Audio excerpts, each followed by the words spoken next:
Consistency కొద్దిగా దగ్గరగా అయిన తర్వాత ఇంక మనకి కర్రీ అనేది రెడీ అయిపోయినట్టే. ఆఖరిన కొద్దిగా సన్నగా తరిగిన కొత్తిమీర వేసుకుంటే మంచి అరోమా వస్తుంది, మంచి టేస్టీగా ఉంటుందండి. మనకి కర్రీ రెడీ అయిపోయింది.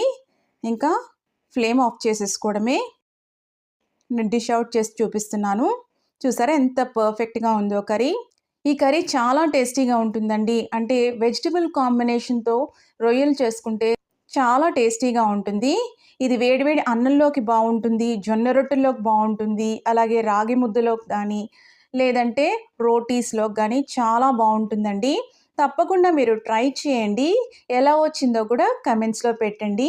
ఈ రెసిపీ వీడియో కనుక మీకు నచ్చినట్టయితే లైక్ చేయండి, షేర్ చేయండి, సబ్స్క్రైబ్ చేసుకోండి. ఇలాంటి ఇంట్రెస్టింగ్ రెసిపీస్ కోసం హెల్దీ ఫ్లేవర్స్ ఛానల్ని సబ్స్క్రైబ్ చేసుకోండి. రెసిపీస్ ట్రై చేసి ఎలా ఉన్నాయో కమెంట్స్లో పెట్టండి.